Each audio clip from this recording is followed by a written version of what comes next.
नमस्कार। India debate में आप सबका स्वागत है। मैं हूं आशुतोष पाठक। आज मंगलवार है। कुछ मंगलकारी खबरें आपके लिए लेकर आया हूं, लेकिन आज फ्लोरिडा चलेंगे, मियामी। आज हमारी एक मेहमान है, बहुत जबरदस्त शख्सियत हैं, बहुत बेबाक हैं और बला की खूबसूरत हैं। आज भी वो उतनी ही खूबसूरत हैं जितनी किसी जमाने में वो खूबसूरत थी और बॉलीवुड को अपनी खूबसूरती से नचा दिया था। लेकिन इसके पहले कि मैं मियामी चलूं और उनसे आपकी मुलाकात करवाऊं, मैं कभी-कभी हैरान होता हूं कि ऐसी शख्सियत जिनकी अपनी पहचान है, जिन्होंने अपनी पहचान बनाई, लेकिन इनकी पहचान के साथ-साथ हमेशा एक नाम चलते रहता है और बॉलीवुड में, मीडिया में, हर जगह ये चलते रहता है। खान साहब की वो एक्स गर्लफ्रेंड हैं, सलमान खान की एक्स गर्लफ्रेंड, सलमान खान की एक्स गर्लफ्रेंड। कभी भी उनको अपनी शख्सियत के नाम से मीडिया सामने नहीं लाती है। आज मैं उनको उनके ही नाम से, ये बात जरूर है, ex girlfriend of Salman Khan वो हैं, लेकिन आज उनकी अपनी शख्सियत क्या है, बॉलीवुड के बारे में उनकी अपनी राय क्या है, कैसे उन्होंने बॉलीवुड की यात्रा को देखा है, 1990 से लेकर 2025 तक की यात्रा, 35 वर्षों की बड़ी जबरदस्त यात्रा है और उनका बहुत लंबा अनुभव है। गुड साइड ऑफ बॉलीवुड और bad side of Bollywood, dark side of Bollywood, सबका उनको अनुभव है। और आज वो हमारे साथ बातचीत में कुछ चौंकाने वाले खुलासे करने वाली हैं। मैं उनसे बातचीत करने वाला हूं। अमेरिका में आजकल एक फाइल बड़ी चर्चित है, एप्स्टीन फाइल्स। उस पे अमेरिका में क्या हो रहा है, सब पर तफसील से बातचीत करेंगे। तो सीधे चलते हैं मियामी। हमारे साथ जुड़ रही हैं सलमान खान की एक्स गर्लफ्रेंड नहीं, बड़ी मशहूर शख्सियत सोमी अली, जो एक जमाने में और आज भी मेरे ख्याल से बॉलीवुड की हार्ट थ्रोब है। बहुत बहुत स्वागत है सोमी आपका। अभी मौसम कैसा है मियामी में? पहली बात नमस्ते। और मैं आपकी नमस्ते। बहुत बहुत आभारी हूँ कि आपने मुझे उस नाम से अलग करके मेरी अपनी शख्सियत को आपने एक्नॉलेज किया। मैं आपकी बहुत एहसानमंद हूँ। बहुत बहुत धन्यवाद। आज तक थैंक यू। किसी ने ऐसा नहीं किया। मैं इतने सालों से, 19 सालों से मैं एनजीओ चला रही हूँ। मुझे बराक ओबामा और जॉर्ज बुश के पिताजी का अवार्ड्स मिले नो मोर टीयर्स के लिए, मेरी एनजीओ के लिए। मगर आज तक मुझे, मैं चाहे कुछ भी कर लूं, हमने 60,000 लोगों की जानें बचाई हैं, मगर लोग सिर्फ मुझे एक ही नाम से एसोसिएट करते हैं और उससे मुझे इतनी शिकायत है, इतनी गिला है और इतना दुख है और इतना इमोशनल ट्रॉमा है। और आपने मुझे इतना खुश कर दिया, उससे अलग करके 2 सेंटेंसेस में आपने मुझे इतना खुश कर दिया। आपका बहुत बहुत धन्यवाद। Thank you very much, thank you very much. मुझे हमेशा हमेशा ये लगता रहा कि, और खास तौर से जो फीमेल एक्ट्रेस हैं, उनको हमेशा मेल एक्ट्रेस से जोड़ा जाता है और ये कोई बुरी बात नहीं है, ये उनका पर्सनल रिलेशन भी है। जोड़ना कोई बुरी बात नहीं है, गॉसिप के लिए भी ठीक है। लेकिन साथ ही साथ उनकी अगर अपनी उनकी पर्सनल शख्सियत के बारे में भी मीडिया बात करे, उनका अपना कंट्रीब्यूशन क्या है उसके बारे में मीडिया बात करे, तो मैं समझता हूं कि ये न्याय होगा, जस्टिस होगा उस पर्सनैलिटी विशेष के लिए। जी, इसलिए मैंने इसे आपको इंट्रोड्यूस किया। तो मैंने पूछा कि अभी मियामी में मौसम बहुत गर्म है, दिल्ली में तो बहुत बहुत कड़क ठंड है। जी, मैं दिल्ली में जा चुकी हूँ 2 बार। कनॉट प्लेस एक जगह हुई करती थी शॉपिंग के लिए, अभी भी है, बहुत सुंदर। होगी। और वहाँ की बिरयानी मुझे बहुत पसंद है। और मुझे याद है जब मैं दिल्ली गई थी तो बहुत ठंड थी और मुझे आदत थी मुंबई बॉम्बे की मौसम की। और मायमी में जो जो मौसम है वो बिल्कुल बॉम्बे जैसा मौसम है, हमेशा गर्मी रहती है, कभी ठंड नहीं पड़ती यहाँ पे। सोमी, अब शुरू करते हैं बातचीत। दिल्ली का मौसम बहुत अच्छा है, कभी आप दिल्ली आएँ तो हम ज़रूर आपके लिए बिरयानी का इंतज़ाम करेंगे, क्योंकि अगर बिरयानी आपको पसंद है, वैसे तो लखनऊ की बिरयानी, हैदराबादी बिरयानी बड़ी मशहूर है, आपको मालूम होगा। लेकिन जहाँ तक मुझे मालूम है कि आप पाकिस्तान की रहने वाली हैं, कराची की रहने वाली हैं। जी। कैसे आपका सफ़र शुरू हुआ? कराची से आप यकायक अमेरिका गए, अमेरिका से फिर भारत आए और फिर तो ये जो प्रकरण शुरू हुआ बॉलीवुड का, जी। बॉलीवुड ने आपको अट्रैक्ट कैसे किया? तो मैं आपको ये तो काफ़ी लंबी कहानी है, मगर मैं आपको इसको थोड़ा छोटे तरीके से बताऊँगी। मैं 9 जी। साल की उम्र में मेरे जो पिताजी हैं, जो ओरिजिनली जो बॉम्बे में पैदा हुए थे, और उनके फ़ादर जो हैं हिंदू हैं, और मेरी जो जो दादी थी वो मुस्लिम थी, मेरे दादा जो थे वो हिंदू थे। तो मैं मिक्स थी। अपने हुँ, फादर की साइड से मेरी मदर जो है वो इराकी हैं, मगर वो पाकिस्तान शिफ्ट हो गई जब वो 12-13 साल की थी, और उन्होंने मुझे जन्म दिया कराची में। 9 साल की उम्र में मैं अपनी मम्मी और अपने छोटे भाई के साथ हम लोग शिफ्ट हो गए अमेरिका, क्योंकि मेरे फादर चाहते थे कि मेरी एजुकेशन, हायर एजुकेशन जो है वो अमेरिका में हो। और हम लोग बचपन से ही हिंदी फिल्मों पे पले बड़े हैं, तो मम्मी, जब मैं छोटी थी तो मम्मी के फेवरेट अमित जी थे, मेरे फेवरेट काका जी थे, राजेश खन्ना जी। तो हुँ, हुँ। मुझे याद है हम लोग जब इंडिया गए थे वेकेशन पे, मैं 5 साल की थी, फिर 7 साल की थी। तो 5 साल की उम्र में मैंने उनकी गोद में बैठ के, काका जी की गोद में बैठ के, एक फिल्म की शूटिंग हो रही थी अगर तुम ना होते, रेखा जी के साथ। तो मैंने उनको कहा कि जब मैं बड़ी होंगी तो मैं आपसे शादी करूंगी। मुझे आज तक मम्मी ये याद याद दिलाती हैं और कहती हैं कि तुम कैसे बातें करती थी बचपन में, अभी भी ऐसे ही हो, जो मन में आता है वो मुंह पे आ जाता है। तो एनीवे, तो उसके बाद फिर तो फिर 16 साल काका ने की, क्या कहा आपको? जब आपने कहा काका को कि बड़ी काका होंगी जी तो मैं ने आपसे मुझे मुझे एक किस दी। मुझे आज तक याद है, मुझे एक चॉकलेट बार दिया, और उन्होंने कहा उस दौरान रेखा जी सेट पे नहीं थी, मगर टीना मुनीम जी जो वो आई हुई थी सेट पे। तो उन्होंने, काका जी ने कहा कि क्योंकि आप, इस बच्ची ने मुझे ये इतना बड़ा कॉम्प्लीमेंट दिया है, तो टीना पहले तो आके इस बच्ची को ऑटोग्राफ दो। और उसके बाद काका जी ने मुझे और मेरी मम्मी को, हमें अपने घर आशीर्वाद लंच पे बुलाया, और फिर एक और शूटिंग में उन्होंने हमें बुलाया, तो उसमें भी हम गए। हमने हुँ, फिर रेखा जी से मुलाकात की। वो तो बहुत ही, मतलब रेखा जी मेरी आज तक दुनिया में सबसे ज्यादा खूबसूरत और टैलेंटेड एक्ट्रेस जो हैं, एक्टर कहते हैं आजकल, एक्टर जो हैं वो रेखा जी हैं। उनके अलावा मुझे कोई भी नहीं भाता है, उनकी अच्छा। खूबसूरती का तो जवाब ही नहीं है। तो एनीवे, 16 साल, मैं 15 साल की थी, 1990 की बात है। मैंने एक फिल्म देखी, मैंने प्यार किया।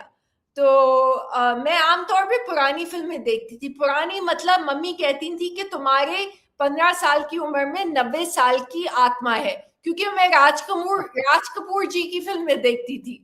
और मुझे आग, आन, श्री 420 और काका जी की तो हर फिल्म, कोई ऐसी फिल्म नहीं है जो मैंने, चाहे बुरी हो अच्छी हो, सब देख ली, सारी देखी हुई हैं। और रेखा जी की मुझे हर फिल्म में देखती थी। तो मुझे टीना मुनीम जी और चिंटू अंकल जो है, चिंटू जी, तो उनके साथ मैंने फोटो शूट किया, वहां हमारी दोस्ती हो गई। तो हम लोगों ने फिर आगे जाके बातचीत हम करते रहे। हालांकि मैं अमेरिका वापस आ गई, तो उन्होंने मुझसे एक रिक्वेस्ट की थी कि राज किरण जो है उनको ढूंढना, क्योंकि वो सुना है अमेरिका में। तो 20 साल से मैं उनको ढूंढ रही हूँ, अभी तक नहीं मिले मुझे। तो हुँ, बहुत दुख है कि चिंटू अंकल जो है अब हमारे साथ नहीं है। और अभी जो मेरे पिता समान थे, धर्म जी भी चले गए। हुँ। एनीवे, आपके सवाल के वापस मैं जाती हूँ उस तरफ।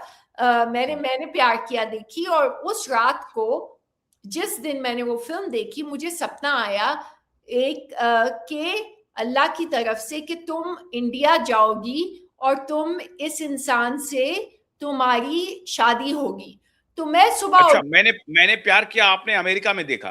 जी, अमेरिका में देखी, मायामी फ्लोरिडा में, और मुझे हम्म, रात को सपना आया, तो मैंने हम्म, कहा कि अगर मुझे ये भगवान अल्लाह, हमारे लिए तो एक ही है, क्योंकि हम लोग आधे हिंदू आधे मुस्लिम, हम लोग ये सब नहीं देखते, हम लोग सिर्फ हम्म, ये मानते हैं कि ऊपर वाला है और हम सब एक हैं, हम लोग मजहब में कोई फर्क नहीं करते, हमें हमें ऐसे रेस किया है, ब्रॉट अप किया गया है कि हम लोग कोई डिस्क्रिमिनेशन मजहब के खिलाफ हम लोग कभी नहीं करते, हम सब इंसान हैं, हमारा मजहब इंसानियत है, और हमारे जो जो डीड्स हैं, हमारे जो जो कर्म हैं, वो काम आते हैं, अंत में बाकी सब कुछ बेकार है। हम्म, तो right, मैंने मैंने प्यार किया देखी, तो मुझे ये जब सपना आया, तो मैंने सुबह उठी, मैंने मम्मी को कहा, मम्मी मैं सूटकेस ढूंढ रही हूँ क्योंकि मुझे इंडिया जाना है, क्योंकि मुझे ये सपना आया है और अल्लाह की तरफ से कि मुझे इन इन इंसान से, ये जो एक्टर हैं,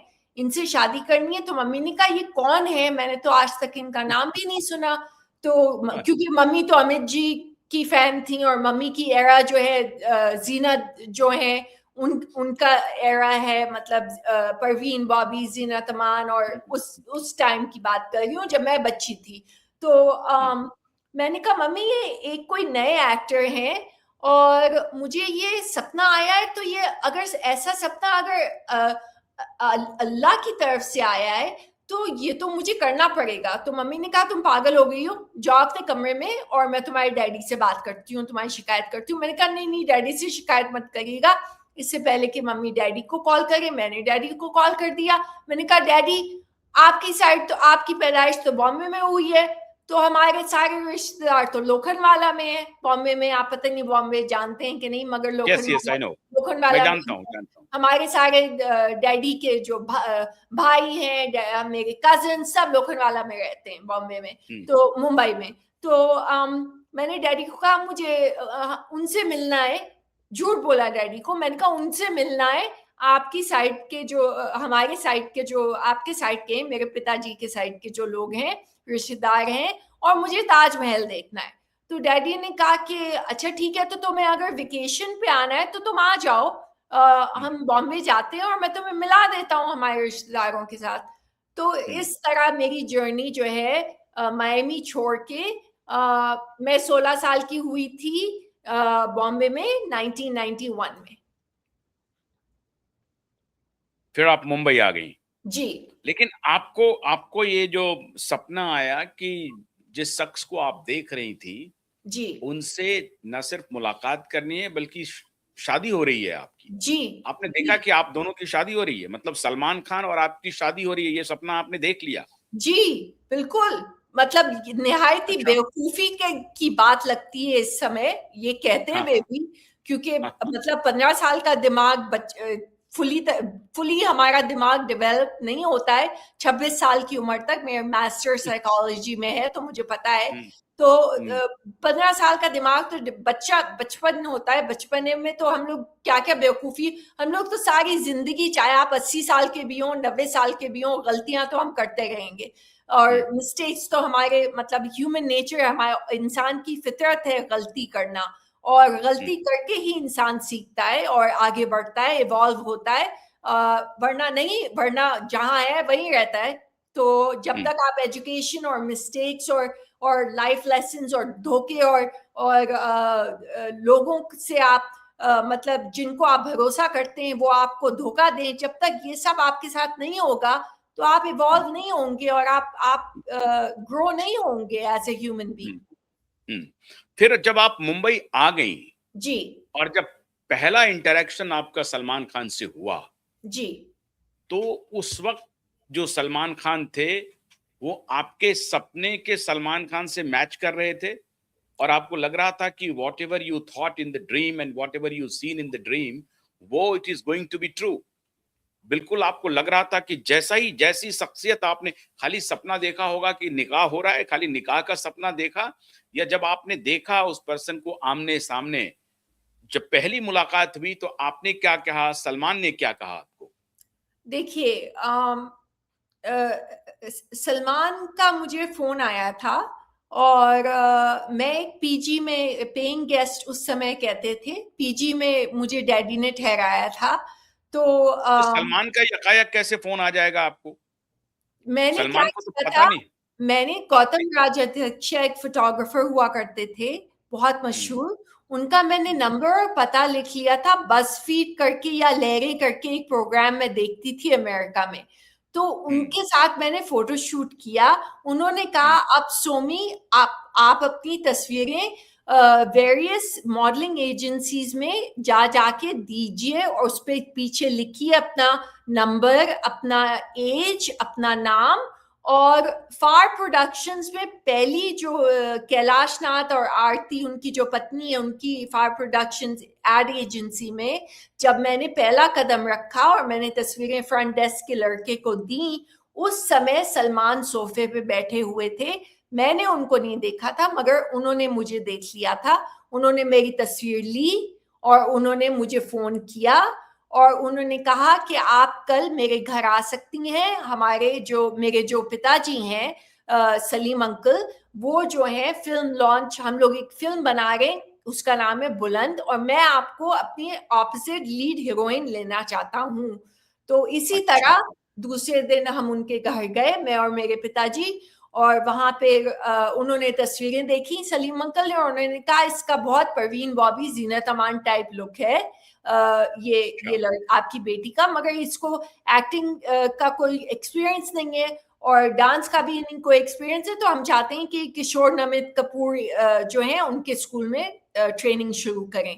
तो सलमान, उस समय सलमान घर पे नहीं थे, तो मैं बहुत दुखी हो गई थी, क्योंकि मैंने सोचा मुझे ना ना फिल्मों में काम करना है, ना कुछ करना है, मैं तो यहाँ शादी करने आई हूँ। अब याद रखिए कि ये 16 साल की एक लड़की सोच रही है कि हम्म, 20 कपड़े बदल के मैं गई हूँ गैलेक्सी अपार्टमेंट और सलमान वहां है ही नहीं। तो मुझे बहुत हम्म। दुख हुआ। तो तो उनका आपने 20 कपड़े बदले थे? मतलब हाँ, मिरर के सामने जा जा करके आप देख रही थी कि कौन सा कपड़ा सलमान को इन्फ्लुएंस करेगा, मुझे ये पता था वो बहुत इम्प्रेस करेगा। कंजर्वेटिव कंजर्वेटिव हैं, मतलब पुराने ख्यालात के हैं औरतों के मामले में। वो थोड़ा ढके ढके कपड़े उनको पसंद रहते हैं। तो मैंने हम्म, सिंपल एक टी शर्ट और जीन्स और स्नीकर्स पहन के और मैं जो है चली गई, और मैंने कहा भाई जितना सिंपल रहो उतना अच्छा है। तो हम्म, जब मैं वहां पहुंची तो वो थे ही नहीं। सलीम अंकल से मैं मिली और उन्होंने कहा कि भाई इसकी तस्वीरें तो बहुत अच्छी हैं, बहुत फोटोजेनिक है, और हम इसको एक्टिंग स्कूल में डालना चाहते हैं।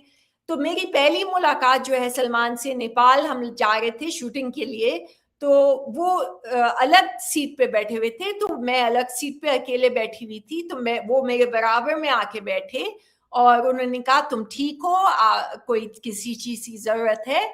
तो मैंने कहा नहीं, मगर मुझे आपको एक बहुत जरूरी बात बतानी है।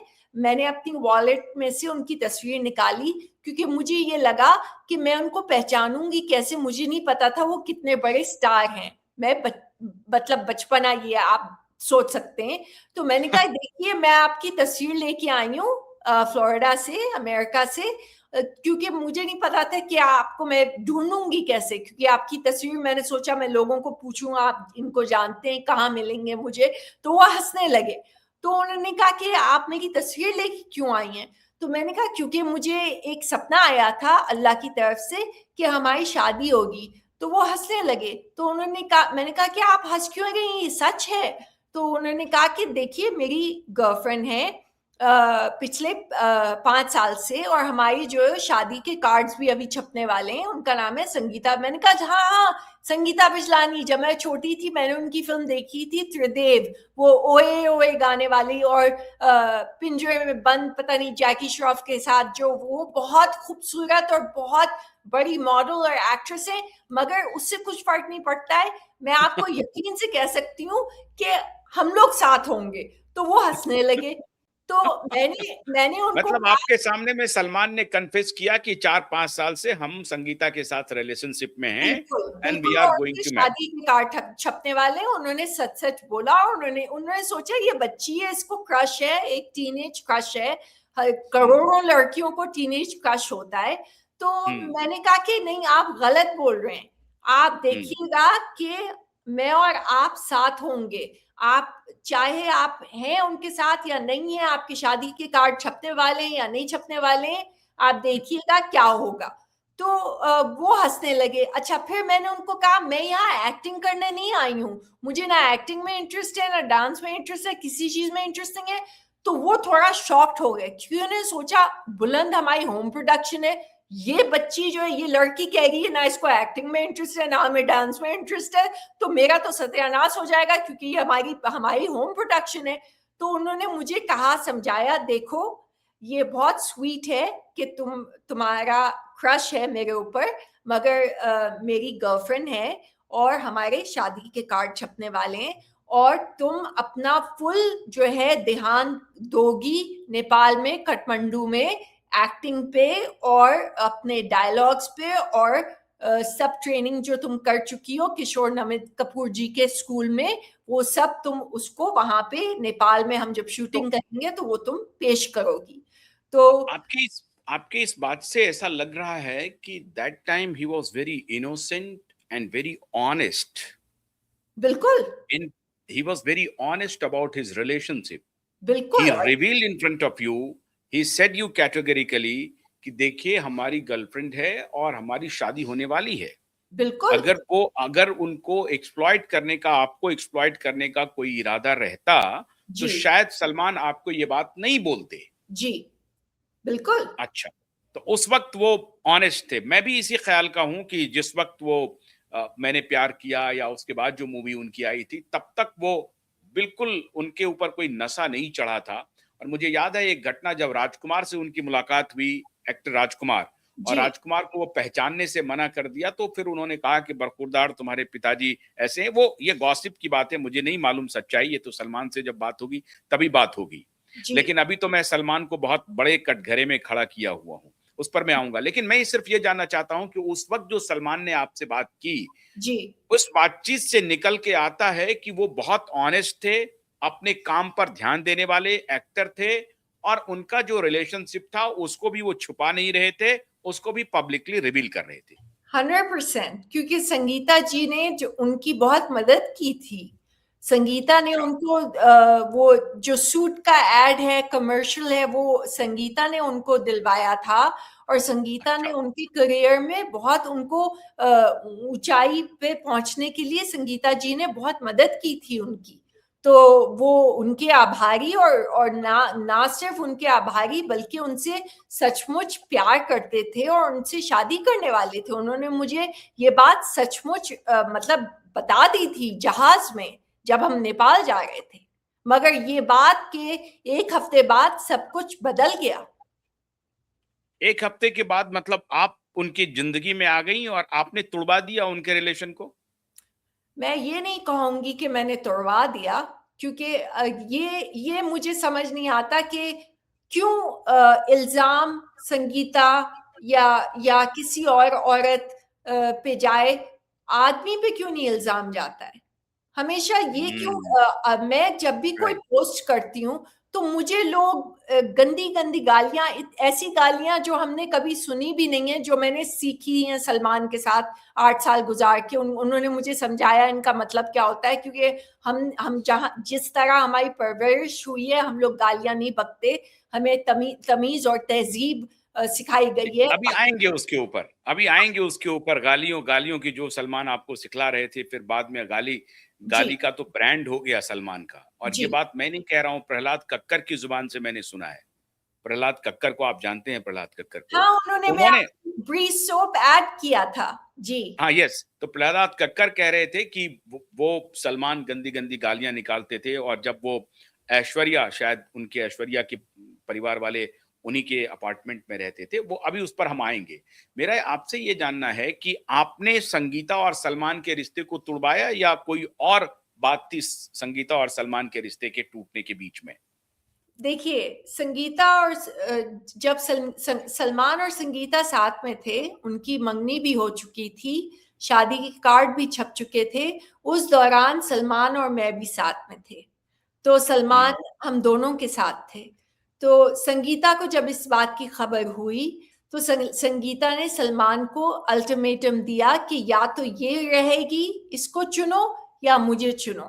तो उसके मैं उस समय विंध्याचल माउंट मेरी रोड पे मैं एक फ्लैट में रहती थी। जीनत और मजहर भाई मेरे सामने रहते थे, जैकी और आयशा मेरे उनके बराबर में रहते थे।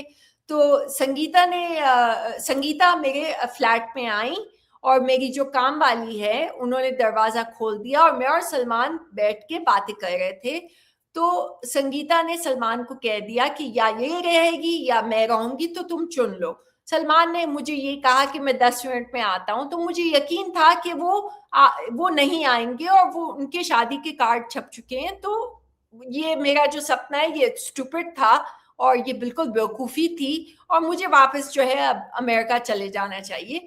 तो जब वो 10 मिनट में वापस आए और उन्होंने मुझे कहा कि मैंने ख़त्म कर दिया है संगीता के साथ और शादी भी तोड़ दी है, और उन्होंने पहली बार मुझे कहा कि मैं तुमसे प्यार करता हूँ उस समय, और उस समय मेरी उम्र थी 17 साल। वाह। कुल मिलाकर के संगीता और सलमान के बीच अगर रिश्ता टूटा तो आप एक बड़ी वजह थी।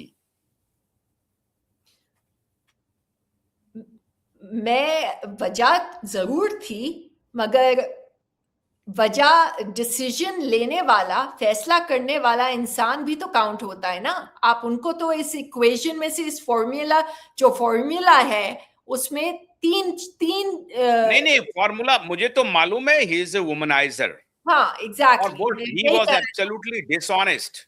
हाँ अभी उनकी जो ऑनेस्टी अब तक चल रही थी कि नहीं मेरी तो गर्लफ्रेंड है, मेरी उनसे साथ शादी होने वाली है, आपसे कुछ ही मुलाकातों के बाद उनके गर्लफ्रेंड का हवा निकल गया, उनके शादी होने वाली है उसकी बात की हवा निकल गई। जब संगीता आपके सामने वो देख लिया आप दोनों को एक साथ, तब भी as a man, as a male, उन्होंने इसको प्रोटेस्ट नहीं किया कि ठीक है सोमी मेरी दोस्त है, इनके साथ मेरा कोई ऐसा रिलेशन नहीं है, शादी मैं आप ही से करूंगा, ऐसा उन्होंने नहीं बताया। तो सलमान की डिसऑनेस्टी कुछ ही दिनों में आपको पता चल गई ना। जी बिल्कुल। How much he was honest, ये आपको पता चल गया। ये आप बिल्कुल ठीक कह रही हैं कि मान लीजिए कि मैं उनकी जिंदगी में आई, मैं उनको एकदम उर्वशी की तरह अपने तरफ आकर्षित कर रही थी, बात सही है, जी लेकिन वो भी तो आकर्षित हो रहे थे, आपका कहना ये है। जी मैं मैं कर मैं रही थी मैं लेकिन वो भी तो हो रहे थे। मैं इल्जाम अपने ऊपर क्यों सिर्फ लूं? या यू आर राइट, इसमें 3 एब्सोल्युटली लोग राइट। शामिल हैं इस पूरे हाँ। फैसले में। हम्म। अच्छा, अब तो हुआ संगीता और सलमान के टूटने का। जी। अब आपका रिश्ता कितना दिन चला 8 सलमान के साथ? 8 साल। 8 साल में क्या आप उनकी बीवी हो गई, पत्नी हो गई, बेगम हो गई? नहीं, बिल्कुल नहीं। उन्होंने 8 सालों में उन्होंने सब जानते हैं, ये कोई मैं ब्रेकिंग न्यूज़ नहीं कह रही हूँ। बिल्कुल, एवरीबॉडी नोज इट। हाँ। या उनको सब सारी दुनिया को मालूम है, ये कोई बहुत ऐसी खबर नहीं है कि लोग कहेंगे अरे अच्छा। नहीं, सलमान ने उन 8 सालों में बहुत सारी मतलब जो है लड़कियों के साथ उन्होंने, चाहे आप कह लें अफेयर्स या जो भी कह लें, उन्होंने किए। और मुझे ये, जब मुझे इसकी खबर पता चली तो मैंने उनसे सीधा सीधा बोला, मैंने कहा कि ये क्या है, ये क्या हो रहा है? तो आपने संगीता जी को आपने छोड़ दिया और वो इतनी नहीं, जब खूबसूरत। संगीता को छोड़ा उन्होंने तो क्या आपको कहा कि मैंने संगीता को छोड़ा और तुम्हें अपना लिया है? जी उन्होंने नाउ यू मुझे आर माय कहा कि मैं गर्लफ्रेंड, आई आपसे एम गोइंग प्यार टू करता मैरी हूँ। With you. अगर नहीं, उन्होंने ये नहीं कहा कि मैं आपसे शादी करूंगा, उन्होंने मुझे ये कहा कि मैंने संगीता से खत्म कर दिया है, मैं तुमसे प्यार करता हूँ और मेरा संगीता से अब कोई संबंध नहीं है, मेरा संबंध सिर्फ तुम्हारे साथ है। मगर मैं 17 साल की थी उस समय, और उसी एक साल, 17 साल के अंदर ही अंदर मुझे पता चला कि सलमान के जो है संबंध बहुत सारी दूसरी औरतों के साथ भी हैं। बहुत तो सारी दूसरी औरतों का मतलब कौन कौन? मुझे नाम नहीं पता, और एक दो का पता है जिनके नाम मैं नहीं लूंगी, क्योंकि मैं कभी औरत के खिलाफ, कभी औरत कोई होने बात की नहीं। हैसियत से कभी उस आवाज नहीं नहीं उठाऊंगी। तो कभी। स्वामी जी मैं ये जानना चाहता हूं, जी जब आपको पता चल गया जी 1 साल के अंदर, मतलब जब आप 17 से 18 की हुई, तभी आपको पता चल गया कि सलमान का मल्टीपल लड़कियों के साथ रिलेशनशिप है। जी। उसके बाद भी आप उनको कैरी करती रहीं, आप उनके साथ रिलेशनशिप में रहीं, 8 साल तक रहीं। आप क्या उनको वक़्त देना चाहती थी? या आपका जो इमेजिनेशन था, आपका जो क्रश था, वो इतना स्ट्रॉन्ग था कि नहीं, मैं सलमान से शादी करके ही मानूँगी। मैंने जो सपना देख लिया है 15 साल की उम्र में, मैंने 17 साल में लगभग उसको फुलफ़िल करने के पड़ाव पर पहुँच चुकी हूँ, तो मैं शादी कर ही लूँगी। लेकिन उन्होंने तो किया नहीं। 18 साल तक आपको पता चल गया कि एक तो संगीता को छोड़ा आपके लिए, और उसके बाद ये आपको छोड़ रहे हैं किसी और के लिए, और फिर किसी और को छोड़े जा रहे हैं फिर किसी और के लिए। तो ये जो और का सिलसिला है उनका चलता ही जा रहा है, and you were aware of it. मगर आप एक चीज भूल गए कि मुझे सलमान ने एक बात कही थी 17 साल में, जब मुझे पता चला था उनका संबंध दूसरी औरतों के साथ है, कि men can have affairs but a girl can never have affairs. I want you to understand this and remember this. तो मैंने क्या किया, देखिए, मैं मायामी फ्लोरिडा अमेरिका से आई थी, मैं कोई नहीं नहीं नहीं, एक मिनट, रुको। सलमान ने कहा आपको कि man can have multiple relationship but women can not. cannot. हाँ, तो इसका मतलब ये उनके पिताजी से चला आ रहा था, ये सलीम भाई से चला आ रहा था। तो मैंने इसके जब बदले में मैंने उनको ये कहा कि मैं आपको दिखाऊंगी कि औरतें भी ये कर सकती हैं, मगर अच्छा। मगर इसमें मैं बहुत रिबेलियस टीनेजर थी। याद रखिए कि टीनेजर्स बहुत रिबेलियस होते हैं। तो हाँ। जब मुझे 17 साल में ये बात कही गई, और बहुत जोर जबरदस्ती से कही गई, और बहुत सख्त अंदाज में ये कही गई कि जैसे ये कोई वार्निंग है कि अगर तुमने कभी ये सोचा भी कि किसी और आदमी के साथ अफेयर चलाना, तो तुम्हारे लिए अच्छा नहीं होगा। अच्छा, तो एक मिनट, अब एक मिनट रुकिए जी, रुकिए। तो पहली मुलाकात बस में हुई आपकी, नहीं, उस वक्त जहाज जो में, प्लेन में, जब हम बस, नेपाल जा रहे हाँ, थे। प्लेन में, सॉरी, प्लेन में। जी, जब प्लेन में आपकी मुलाकात हुई, उस वक्त जो सलमान आपसे बातचीत कर रहे थे, वो जो अंदाज था, ऐसा लग रहा था कि इतना गुड ह्यूमन बीइंग, इतना ऑनेस्ट, इतना डेडिकेटेड अपने रिलेशनशिप को लेकर के, और फिर उनका रिलेशनशिप जब आपसे होता है, और उसके बाद जब वो आपको थ्रेट करना शुरू करते हैं कि अगर तुमने किसी और के साथ रिलेशनशिप किया या तुम्हारा रिलेशन हुआ, तो मुझसे बुरा कोई नहीं। मतलब उसका साफ साफ ये है कि उनका जो अब इन ह्यूमन पूरा पर्सनैलिटी निखर करके सामने आने लगा। ये तो बहुत यस, कमाल हो गया। सोमी अली एक ऐसी शख्सियत थी जिन्होंने सलमान को खोल के रख दिया कि व्हाट ही इज एग्जैक्टली। मैंने बोल दिया उनको, मैंने कहा कि अच्छा, मैं आपको दिखाती हूँ कि आपने जो कहा है ना कि ये अंतर है कि आदमी कर सकता है, तो मैंने कहा मैं आपको दिखाऊंगी, दिखाती हूँ मैं आपको। तो फिर आपने किया? आपने कोई दूसरा रिलेशन उनके सामने में किया? मैंने उनके साथ होते हुए मैंने 4 सीरियस रिलेशनशिप्स किए। 3 मुझे इस्तेमाल कर रहे थे, और मैं समझी वो मुझे प्यार करते हैं। जो चौथे थे, उनके साथ 4 साल तक मेरा रिलेशनशिप रहा सलमान के साथ होते हुए, और मैंने ये प्रूव कर दिया कि औरत भी अफेयर चला सकती है जिस तरह आदमी अफेयर चला सकते हैं। और मैं वन नाइट स्टैंड्स नहीं कर रही थी, मैं बाकायदा इन आदमियों के साथ, इनकी रिलेशनशिप थी मेरे इनके साथ, और मैं समझती थी कि ये मुझसे प्यार करते हैं, क्योंकि मुझे कहते थे कि हम आपसे प्यार करते हैं। ये 3 शख्स जो हैं, जिनके बारे में मैं कह रही हूँ, मुझे बाद में पता चला ये मुझे इस्तेमाल कर रहे हैं और मुझे बेवकूफ़ बना रहे हैं, क्योंकि मैं 18 साल की बच्ची थी, मुझे नहीं पता था। मगर एक इंसान जो है, जो जिनके साथ 4 साल तक मैं थी, वो शादीशुदा थे, तो मुझे कुछ हो नहीं सकता था उसके बारे में।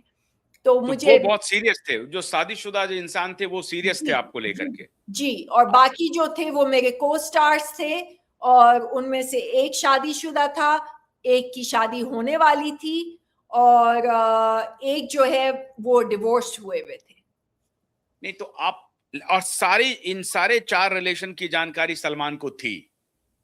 नहीं, सलमान को सिर्फ एक इंसान के बारे में पता था जो मेरे को एक, स्टार थे।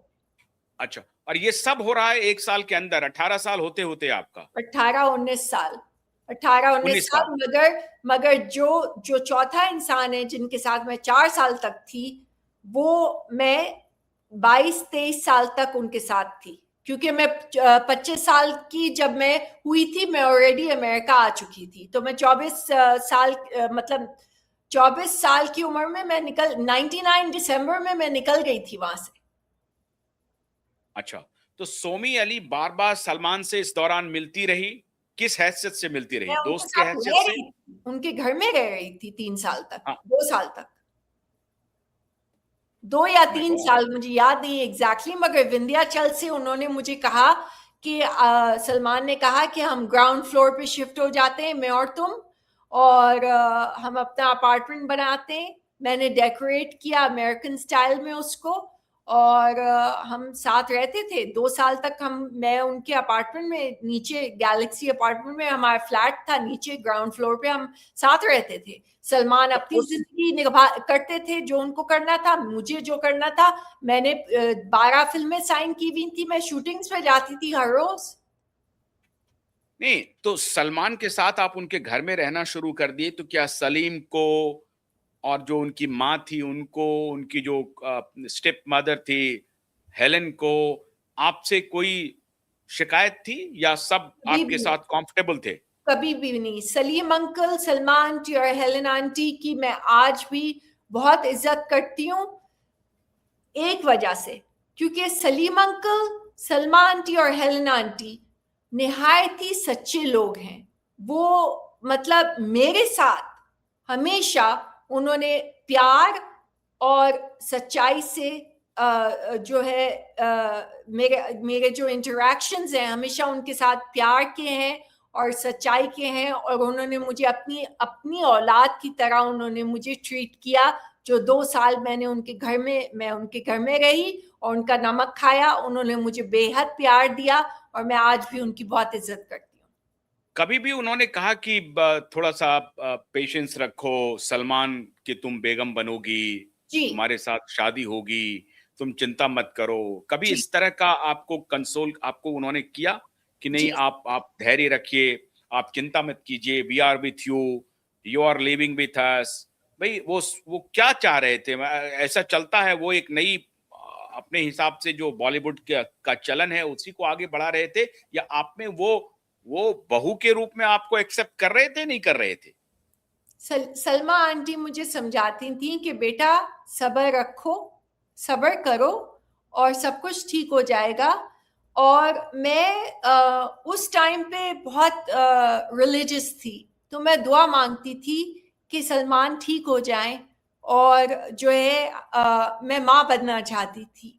तो जब मैं 23 साल की हुई, तो मैं सलमान से मैंने कहा कि देखिए, मुझे एक बेटा और एक बेटी चाहिए, और मुझे, मेरे पिताजी जो हैं वो बार बार मुझे कह रहे हैं कि अब तुम्हारी उम्र हो गई है 23-24 साल की, अब हम तुम्हारी शादी करना चाहते हैं, और तुमने पढ़ाई भी 9th स्टैंडर्ड में अमेरिका में छोड़ दी है, तुम्हें पढ़ाई भी ख़त्म करनी है, तो हम तुम्हारी शादी भी करवाना चाहते हैं। और बहुत सारे बिजनेसमैन हैं और बहुत सारे ऐसे लोग हैं अमेरिका में जो तुमसे शादी करने में बहुत इंटरेस्टेड हैं।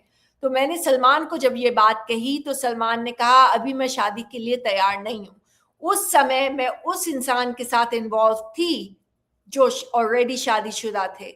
उनसे जब मैंने जाके ये बोला कि मेरे पिताजी मुझे बार बार कह रहे हैं कि आप शादी करो, या तो अमेरिका वापस जाओ, अपनी पढ़ाई खत्म करो, मगर यहाँ से निकलो, ये सब बेकार है, ये सब फिल्में विल्में के लिए तुम यहाँ नहीं आई थी, ये सब छोड़ो। तो उन इंसान को जब मैंने जाके ये सब बोला, तो उन्होंने कहा कि मैं मजबूर हूँ, मैं अपनी पत्नी और अपने बच्चों को नहीं छोड़ सकता। तो अच्छा। मैंने ये एहसास जब हो गया कि मुझे यहाँ से निकल जाना चाहिए। नहीं, 2-3 साल जब आप रही उनके घर में ही रही, जी, और सबको बाकी परिवार के सभी लोगों का आपको प्यार मिला, बहुत जी, अच्छा रहा। जी। क्या इस दौरान कभी भी सलमान के ज़हन में या सलमान की तरफ से कोई रिग्रेट का भाव था कि हमने संगीता को छोड़ा है, ये गलत हुआ है, हमारा नहीं, इतना सीरियस रिलेशनशिप था, ये ठीक नहीं हुआ, कभी भी हुआ? नहीं, वो तो एक औरत से मूव ऑन होके दूसरी औरत से ऐसे मूव ऑन होते थे जैसे लोग रोज कपड़े बदलते हैं। उनको तो एक सेकंड के लिए भी ये ख्याल नहीं आया कि उन्होंने संगीता के साथ क्या किया। और अगर संगीता आज भी अगर आप उनको देखें, वो इतनी खूबसूरत और इतनी उन्होंने अपने आप को मेंटेन किया है। क्यों नहीं वो वही वेडिंग कार्ड्स उनको रिसाइकल करके अब क्यों नहीं शादी कर लेते संगीता के साथ? अब क्यों नहीं कर लेते शादी? तो मैं तो सोमी को देख रहा हूँ कि सोमी एक ऐसी शख्सियत आई जो बॉलीवुड को पूरी तरह से नंगा कर दिया। अगर मैं ये कहूं कि सोमी ने पहली बार एकदम से अनवेल जिसको कहते हैं खोल के रख देना, सब जी, कुछ खोल के रख दिया। जी। और सलमान के बारे में आप कह रही हैं कि वो जैसे कपड़े बदलते हैं वैसे वो औरतें बदलते हैं। उनको कोई रिग्रेट नहीं था and it was his first love with Sangeeta Sangeeta Bijlani. Sangeeta से पहले उनकी एक गर्लफ्रेंड थी शाहीन, जो फ्लाइट अटेंडेंट थी। हाँ, शाहीन। लेकिन संगीता की बड़ी चर्चा हुई थी, संगीता पब्लिकली तो बहुत बहुत बड़ी एक्ट्रेस, बहुत बड़ी मॉडल, बिजली कहते थे उनको, और बहुत ही हम्म। अनबिलीवेबली ब्यूटीफुल, और आज भी वो अनबिलीवेबली ब्यूटीफुल हैं। और संगीता आपकी अभी भी संगीता से बातचीत होती है अभी? बिल्कुल नहीं, बिल्कुल नहीं। अच्छा, संगीता आपसे नफरत करती हैं? उनको अगर करती हैं और करना चाहिए। और मैंने उनसे वेरी गुड। 2012 में मैं बैंकॉक गई थी एक ह्यूमन ट्रैफिकिंग के कन्वेंशन में, जहां सलमान भी मुझे मिले थे।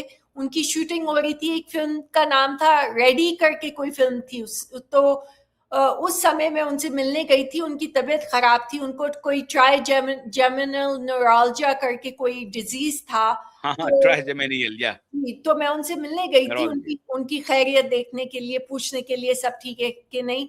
तो उस समय संगीता का फोन आया था, तो मैंने संगीता से फोन पे बात की और मैंने उनसे माफी मांगी थी कि मुझे माफ कर दीजिए। उस समय मैं 32 इयर्स ओल्ड थी, और संगीता उस समय 32 इयर्स ओल्ड थी, और मैं 16 साल की थी। तो मैंने कहा मैं उस समय 32 इयर्स ओल्ड की थी, 33 आपकी उम्र की थी। मतलब जो मुझे आप मुझे उतना 32। मैं मैच्योर्ड नहीं थी, आप ये कहना चाह रही हाँ, थी। मेरा मतलब था मैं 16 साल की थी, आप 32 की थी, और मुझे माफ कर दीजिए, मुझे पता नहीं था मैं क्या कह रही हूँ, क्या कर रही हूँ। मुझे एक सपना आया था और मैं एक सपने के ऊपर रिएक्ट करके मैं इंडिया पहुंच गई, तो मुझे माफ कर दीजिए। तो संगीता ने कहा मैं बहुत हैप्पीली मैरिड हूँ, मुझे कुछ लेना देना नहीं है, और आपको अपोलोजाइज करने की कोई जरूरत नहीं है, मैं अजहरुद्दीन के साथ बहुत खुश हूँ। ये उन्होंने कह के मैंने सलमान को फोन दे दिया वापस। खैर, अब कई बार मैंने ये किस्से सुने हैं कि सलमान आपके साथ ज्यादती करते थे, मार पिटाई करते थे, थप्पड़ चलाते थे, हिंसक सिर्फ होते मेरे थे। साथ? इस नहीं, आप तो एक प्रकार से उनके घर में ही थी, तो थप्पड़ खाने के लिए ही तैयार थी आप तो। आपको कैसे पता मैं तैयार थी? जब आप उनके घर में रह रही हैं, आपको मालूम है कि ही इज अ नहीं, वेरी वायलेंट मैन, ये फिर वायलेंस तो आप विंध्याचल से शुरू हुआ था। ये विंध्याचल वायलेंस से। ये वायलेंस उनके घर से नहीं शुरू हुआ था। ये वायलेंस उनके घर में खत्म हुआ था जब मैंने सलमा आंटी और सलीम अंकल को जाके कहा था कि सलमान ने मुझे थप्पड़ मारा है। वो आखिरी दिन था जिस दिन सलमान ने मुझे थप्पड़ मारा था, और मैं 22 साल की थी।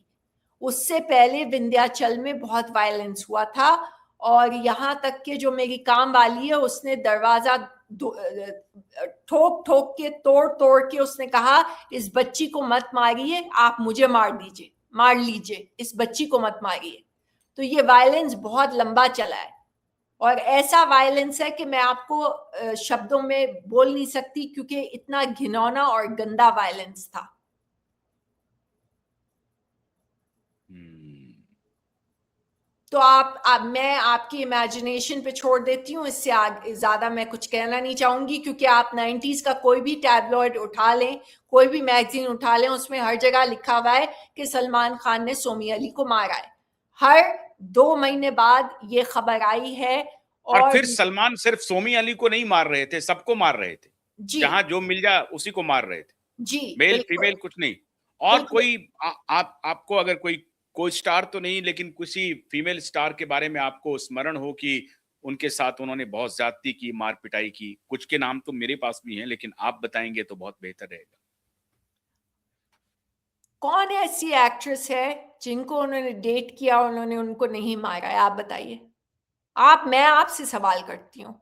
आपको ज़्यादा जानकारी है, आप मुझे मैं तो बताइए। सिर्फ ऐश्वर्या राय के बारे में मुझे जानकारी है कि ऐश्वर्या राय के साथ उनकी कुछ जो जो भी रिलेशनशिप था, लेकिन उस दौरान उन्होंने उनको बहुत टॉर्चर किया और बहुत ह्यूमिलेट किया और थप्पड़ भी संभवतः मारा, जो भी इसके है। बारे में मैंने पढ़ा था क्योंकि मैं ऑलरेडी अमेरिका आ चुकी थी और मैं अमेरिका इसलिए आ तो चुकी तो थी। तो तो ये बात तय हो गई कि जिसको भी डेट किया, सबको सलमान खान ने पिटा पीटा। आप बताइए, ये तो सब जानते हैं। ये कोई ब्रेकिंग न्यूज़ नहीं है, ये तो सब जानते हैं। हम्म, ठीक है।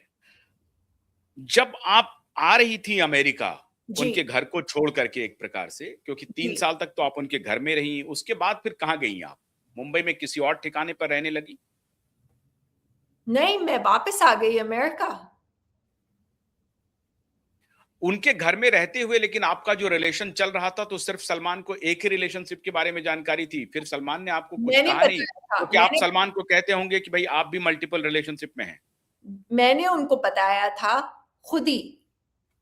मैंने उनको सच बताया था एक इंसान के बारे में जो मेरे को-स्टार थे और वो शादीशुदा थे और उन्होंने मुझे जैसे कोई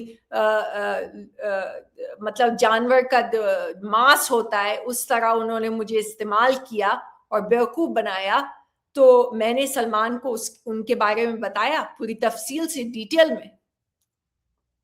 तो फिर सलमान ने उनके बारे में कुछ किया? उनको पीटा उटा जाके? नहीं, उन्होंने मुझे पीटा बहुत बुरी तरह। आप ही की पिटाई कर दी? जी। तो आपने सलमान से तो बदला ले लिया इसका मतलब उसी समय, क्योंकि सलमान ने आपको कहा था कि तुमको इजाजत नहीं है किसी और के साथ जाने की, मुझे इजाजत है। आपने बता दिया कि मुझे भी इजाजत है, मैं भी जाऊंगी। देखिए, अंतर ये है, सलमान जो है वो लस्ट ढूंढते हैं, मैं ढूंढ रही थी लव। लव। ये अंतर राइट। है और बहुत बड़ा अंतर है। और इस अंतर में मुझे 3 लोगों ने बेवकूफ बनाया और चौथे ने, जिसने असलियत में मुझे प्यार किया, उसके साथ मेरा फ्यूचर नहीं हो सकता था क्योंकि वो शादीशुदा थे, मुझसे उम्र में थोड़े बड़े थे और उनके साथ मैंने बहुत फिल्में भी की हैं और उनके साथ मेरा फ्यूचर नहीं हो सकता था। और जब हम दिल दे चुके सनम की शूटिंग शुरू हो गई थी, तो उस दौरान मैं समझ गई थी कि अब मेरा टाइम है यहाँ से जाने का, वरना मैं 1 और हफ्ते अगर वहाँ रहूँगी तो मैं मर जाऊँगी। अब असल में इतनी लंबी बातचीत हो गई, 48 मिनट की बातचीत हो गई है, लेकिन हम अपने असली मुद्दे पर नहीं आए। अब मैं आ रहा हूं असली मुद्दे पे। जी, बोलिए। उस वक्त जब आप बॉलीवुड आई थी, तो आजकल बॉलीवुड को मैं चरसी गैंग कहता हूं। आपके जमाने में चरस का चलन था क्या? मतलब ये जो ड्रग्स का इन्फ्लुएंस था और ये शराब की पार्टियां होती होंगी, क्या ड्रग्स का आना शुरू हो गया था? दाऊद का इन्फ्लुएंस कितना था? दाऊद के साथ उस वक्त क्या सलमान के रिश्ते या और को स्टार्स के रिश्ते क्या थे? मैं आपको 2-3 एक्सपीरियंसेस अपने बताऊँगी। मुझे अंडरवर्ल्ड क्या होता है उसकी नॉलेज बिल्कुल नहीं थी। मेरे साथ एक फ़िल्म में दिव्या मेरी बेस्ट फ्रेंड बन गई थी। हम लोग बैंगलोर में आउटडोर शूटिंग कर रहे थे। तो दिव्या ने मुझे कहा कि अंडरवर्ल्ड जो है उसका कुछ मेंशन किया उसने, अंडरवर्ल्ड और दाऊद। और मैंने कहा ये लोग कौन, ये क्या होता है अंडरवर्ल्ड और दाऊद, और ये क्या चीज है? तो उसने कहा राइट। अरे तू बहुत सीधी है यार, तू कहाँ फंस गई, कहाँ से आ गई, तू इस इंडस्ट्री में नहीं बिलोंग करती है, तुझे मालूम नहीं कि दाऊद कौन है? मैंने कहा नहीं, मैं नहीं जानती अंडरवर्ल्ड क्या होता है। तो कहती है तुम अमेरिका से आई हो ना? मैंने कहा हाँ। तो कहती है कि इटालियन माफिया पता है? मैंने कहा हाँ, वो तो मालूम है, मैंने फिल्में देखी हैं। गुडफेलोज और जो भी है रॉबर्ट डिनेरो की, और या जो इटालियन माफिया की। तो दिव्या ने मुझे समझाया कि समझ लो अंडरवर्ल्ड जो है वो दुबई और पाकिस्तान में उनका राज है, मगर उनका बॉलीवुड फिल्म इंडस्ट्री में, हिंदी फिल्म इंडस्ट्री में भी राज है। तो मैंने कहा कि क्या मतलब है राज है, क्या क्या करते हैं ये लोग? तो दिव्या ने मुझे समझाया कि सोमी, जो एक्टर्स एक्ट्रेस को वो कहते हैं एक्टर को लेने, प्रोड्यूसर को लेने को, उसी एक्ट्रेस को उनको उस फिल्म में लेना पड़ता है। और वो यहाँ तक कि उनकी इतनी पहुंच है कि वो लोगों को मार भी डालते हैं। मैंने कहा ये क्या कह रही हो तुम, ये तो बहुत मतलब खतरनाक, और मैं तो डर गई बिल्कुल। मैंने कहा ये क्या बात है? तो फिर उसके बाद उसके 2 दिन बाद अनफॉर्चुनेटली दिव्या जो है हमें छोड़ के चली गई। और वही दिव्या भारती की बात कर रही हैं आप? जी, मेरी बेस्ट फ्रेंड बन गई थी वो आउटडोर शूटिंग में बेंगलोर में। तो हम लोग गाना गा रहे थे आंदोलन का, वो चीची के साथ थी, मैं संजू के साथ थी, संजय दत्त और गोविंदा। तो तो दिव्या भारती का जब डेथ हुआ था तो कुछ आपको पता चला कि वो सुसाइड है या वो गिर गई हैं, एक्सीडेंट है या वो मर्डर है? वो मैं उसके बारे में अभी मैं नहीं बोलूंगी, मगर जब जब मेरी मेमोयर आएगी अगले साल, आप उसको पढ़ लीजिएगा। अभी मैं उसके बारे में कुछ नहीं बोलूंगी, मगर मुझे पता है एग्जैक्टली क्या हुआ था। अच्छा, दूसरी थोड़ा बात, इशारा करेंगी आप? थोड़ा इशारा करेंगी? मतलब वो सामान्य मौत थी या सामान्य मौत नहीं थी? उन उनको जबरदस्ती जो है अंडरवर्ल्ड के उस दुनिया में उनको फेंका जा रहा था, और वो नहीं जाना चाहती थी उस दुनिया में, बस मैं इतना ही कहूंगी। और वो उन्होंने मुझे बेंगलोर के होटल के कमरे में, हम दोनों साथ बैठे हुए थे, उन्होंने मुझे अपने सीक्रेट्स बताए, मैंने उनको अपने सीक्रेट्स बताए, और हम लोगों की दोस्ती बहुत नज़दीकी हो गई। और उसके 2 दिन बाद उनका जो है खबर मिली कि उनकी डेथ हो गई है, और मैं उनके फ्यूनरल में गई थी, और मेरी हालत खराब हो गई थी बुरी तरह। तो बस मैं इतना ही कहूंगी। और बाकी मुझे ये पता है कि सलमान का अंडरवर्ल्ड से क्या रिश्ता है? दाऊद से क्या रिश्ता है? हमारा जो इससे पहले कि हम लोग ग्राउंड फ्लोर के फ्लैट में हम लोग गए थे, तो हम पहले ऊपर रहते थे सलीम अंकल सलमान जी के साथ एक कमरे में। सलमान का जो कमरा है उसी में मैं भी रहती थी, इससे पहले कि हम लोग नीचे शिफ्ट हुए थे। तो एक मुझे फोन आया, तो मैंने कहा कि हेलो, तो उन्होंने कहा हाँ कौन बोल रही है तू? तो मैंने कहा ये तो बड़े बदतमीज इंसान है, ऐसे कौन किसी से बात करता है, ना हेलो ना हाय ना कुछ, ना नमस्ते ना सलाम ना कुछ, कौन बोल रही है तू? तो कहता है कि वो आदमी कहता है कि मैंने कहा देखिए आपको किससे बात करनी है? तो कहता है कि वो सोमी अली का है। तो मैंने कहा वो, मैं डर गई क्योंकि मुझे याद आ गया दिव्या ने मुझे जो सिखाया था। तो मैंने कहा कि वो सोमी अली अभी यहाँ नहीं है, यहाँ नहीं रहती हैं वो। तो उन्होंने कहा कि बोल देना वो भाई को, सलमान भाई को बोल देना कि हम जो है छोटा शकील, हम सोमी अली को उठा के ले जाएंगे। तो मैंने सलमान को जब ये बात बताई, तो सलमान ने कहा मेरे सर पे हाथ रख के कि तुम फिक्र नहीं करो, मैं इसको हैंडल कर लूंगा, और तुम्हें तुम्हारा कोई बाल भी बांका नहीं कर सकता मेरे होते हुए। तो उन्होंने मुझे कंफर्ट दिया क्योंकि मैं बहुत मतलब डर फोन गई। पर दूसरी तरफ छोटा शकील थे? उन्होंने कहा बोल देना कि छोटा शकील और छोटा सलीम दोनों सोमी अली को लेके उठा के ले जाएंगे और उसको छोड़ेंगे नहीं जिंदा।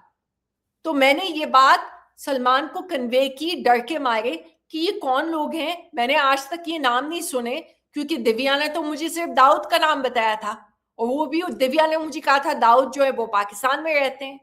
तो मुझे अंडरवर्ल्ड और टेररिज्म और तालिबान और ये सब का कुछ नॉलेज नहीं था, क्योंकि मैं तो अमेरिका में पली बड़ी थी। 9 साल की उम्र में तो मैं अमेरिका में आ गई थी। तो मैं एक मिनट, 1993 में बॉम्ब ब्लास्ट के बाद कहानी है कि दाऊद मुंबई छोड़ के भागा। आप कह रही हैं कि 1993 बॉम्ब ब्लास्ट, यस। जब मैं सीरॉक होटल में 1707 में थी और 18th फ्लोर पे श्रीदेवी जी थी मेरे साथ। हमें एक दिन पहले कहा गया था, मुझे डैडी ने फोन किया था कि सोमी तुम सन एंड सैंड होटल में मैंने तुम्हारे लिए रूम बुक किया है, तुम तुरंत अपना सामान बांधो और तुम सी रॉक होटल छोड़ के सन एंड सैंड में जाओ। उसी दिन श्रीदेवी जी भी उसी दिन 18 फ्लोर से वो भी चली गई।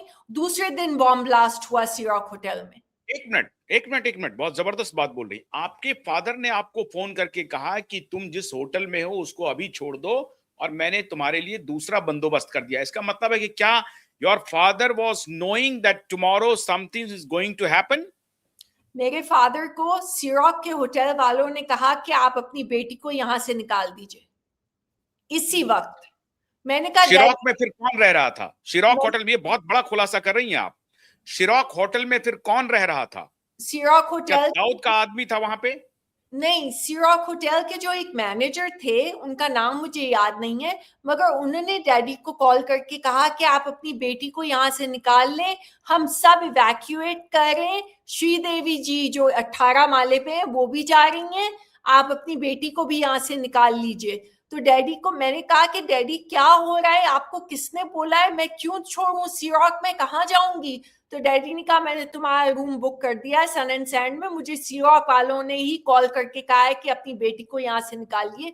और सी रॉक के सारे स्टाफ जो है वो इवैक्यूएट कर लिया उन लोगों ने उसी दिन। दूसरे दिन बॉम्ब ब्लास्ट हो गया। बॉम्ब ब्लास्ट के पहले की बात कह रहे हैं कि सीरॉक 5 स्टार होटल है। जी जी। तो 5 स्टार होटल को अब 5 स्टार होटल का एक आदमी फोन करके कह रहा है खाली, मतलब बॉम्ब ब्लास्ट और सीरॉक का कोई रिलेशन है? मुझे नहीं पता, मगर मुझे ये पता है कि मुझे जो सी रॉक के जो मैनेजर थे उनके मतलब सौंपा गया था कि जैसे इसके सर पे हाथ रखो, इसका ख्याल रखो, डैडी बोल के गए थे। तो उस मैनेजर ने डैडी को कॉल किया और कहा कि हम सब इवैक्यूएट करें। What was his name? क्या नाम था उनका? उनका नाम मुझे नहीं याद है, मगर वो या तो संजय था या नाम याद नहीं है, मैं जो भी हो। हाँ। और उसके दूसरे दिन जब बॉम्ब ब्लास्ट हुआ तो आप कुछ इमेजिन कर सकी कि मुझे क्यों उस होटल से खाली कराया गया है? कुछ नहीं। नहीं, मुझे समझ नहीं आ रहा था क्या हो रहा है, क्योंकि उसके बाद डैडी आ गए और उन्होंने कहा कि मैंने तुम्हारे लिए फ्लैट किराए पे लिया है विंध्याचल माउंट मैरी रोड पे, और तुम वहां शिफ्ट हो रही हो। तो मैंने कहा कि अच्छा ठीक है डैडी। तो सन एंड सैंड से मैं विंध्याचल शिफ्ट हो गई। बॉम्ब ब्लास्ट के पहले सलमान को कोई इस बात की जानकारी थी क्या कि कल नहीं, क्या होने वाला है? सलमान ने मुझे कभी इस बारे में जिक्र भी नहीं किया। तो दाऊद के साथ सलमान को आपने कभी देखा, बातचीत करते हुए देखा, क्योंकि आप उनके साथ रह रही थी, घर में थी? नहीं, कभी भी नहीं, मगर मैंने दाऊद का नाम बहुत सुना हर जगह, हर फिल्मी पार्टी में मैंने सुना। एक्ट्रेसेस जो हैं, सबसे पहले तो मुझे दिव्या ने पूरा समझाया कि अंडरवर्ल्ड क्या होता है। उसके बाद दिव्या की डेथ के बाद फिर मैंने सुना कि दाऊद जो है वो अंडरवर्ल्ड के नहीं, कोई जब आपको आदमी। दिव्या ने ये बात बता दिया तो आपने सलमान से इसका जिक्र नहीं किया? आपने मैंने जानने की पूछा कोशिश नहीं की कि सलमान कितना जानते हो ये दाऊद को आप? मैंने उनसे हम्म, पूछा तो उन्होंने कहा कि इसके बारे में कभी जिक्र नहीं करना, कभी इसका नाम मत लेना, कभी इसके बारे में कुछ किसी से कुछ मत बोलना, और ये लोग बहुत खतरनाक लोग हैं और मैं नहीं चाहता कि तुम्हें कोई भी तुम डेंजर में हो, तो पड़ो कोई डेंजर में, तो तुम इन लोगों के बारे में कभी जिक्र किसी से बात मत करना। तो मैं बहुत डर गई थी, तो मैंने कभी इसके बारे में बात नहीं की। लेकिन आपको इस बात का एहसास हो गया कि सलमान का एक अच्छा रिलेशनशिप है दाऊद के साथ या उस गैंग के साथ?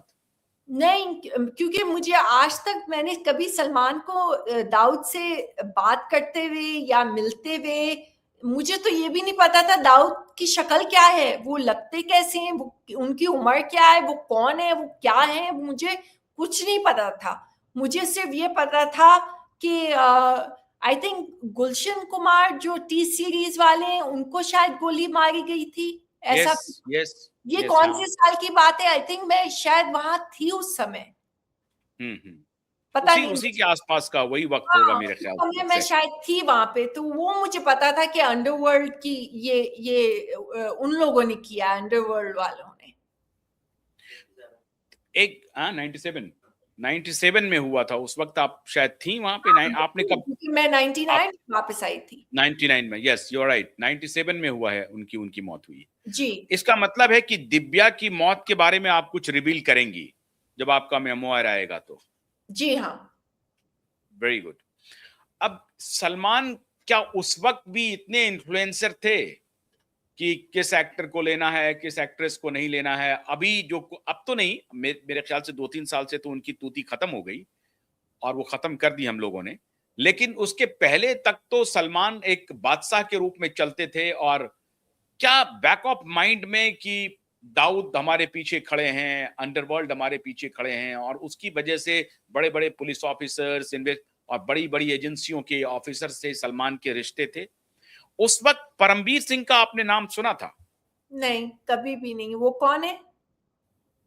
वो कुछ दिन पहले तक दिल्ली के मुंबई के पुलिस कमिश्नर थे। अच्छा, नहीं मैंने नहीं सुना कभी भी। सलमान का पुलिस के साथ क्या रिश्ता था? अम सो सो।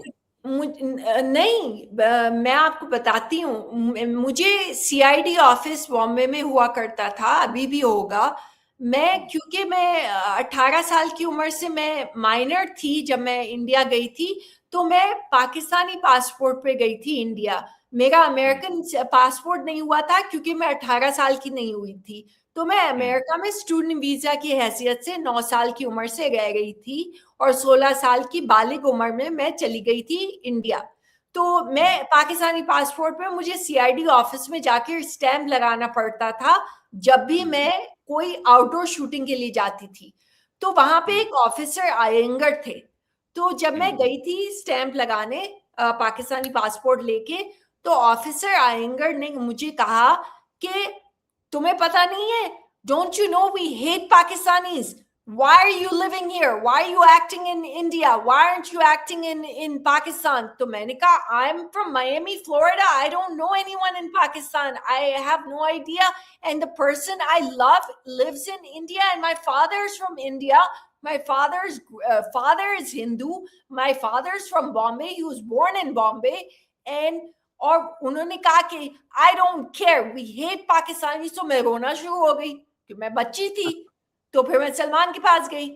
तो सलमान ने दूसरे दिन ऑफिसर आयंगर के पास सीआईडी ऑफिस में मेरा पाकिस्तानी पासपोर्ट लेके गए और उन्होंने कहा कि आपने इसको क्या क्या बोला है, इसने मुझे सब बताया है।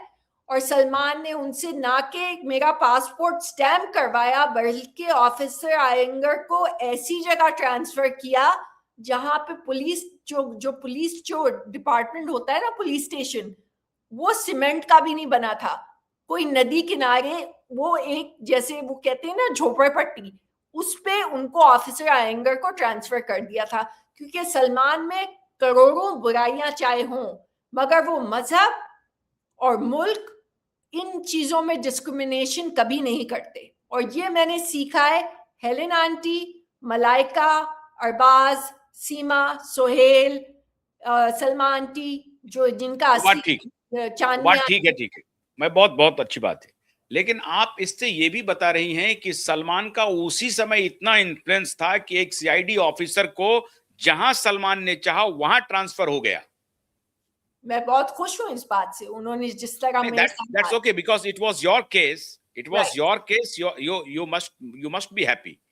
वो बट ही वाज अ लेकिन रेसिस्ट इन अ ये बतला रहा है ना कि सलमान का ये इन्फ्लुएंस है गवर्नेंस के ऊपर कि वो किसी भी ऑफिसर को जब चाहे जहां चाहे ट्रांसफर करा सकता है। अब ये किसी भी का मुझे नहीं पता। मुझे पता है ऑफिसर आयंगर कहीं सड़ रहे थे, ये मुझे यकीन है। और मैं बहुत खुश थी क्योंकि वो बहुत ही रेसिस्ट किस्म के आदमी थे और उन्होंने मुझे रुलाया था। तो खैर आपने ये बता दिया। अच्छा अब आते हैं कि तो उस वक्त अंडरवर्ल्ड के बारे में बस ये पता था। ये जो ड्रग कार्टेल्स हैं, इनके बारे में क्या जानकारी है आपको, जिसका अंडा रिश्ता अंडरवर्ल्ड से? अंडा जीरो, मुझे कुछ नहीं पता। ड्रग का मेरे जब जमाने। आप जब पार्टी में जाती थी तो ड्रग वगैरह लेती थी? आप लेती हैं ड्रग? नहीं नहीं नहीं नहीं, मैंने एक बार सिगरेट पीती हैं आप? नहीं, मैंने शराब? नहीं, दिव्या भारती के साथ मैंने जब हम लोग होटल रूम में थे बेंगलोर में, तो दिव्या ने वो जॉइंट मैरिजुआना जो कहते हैं वो जलाया था। तो मैरिजुआना, हाँ। हाँ, तो उसने मुझे कहा कि ये एक सुट्टा मारो इसका।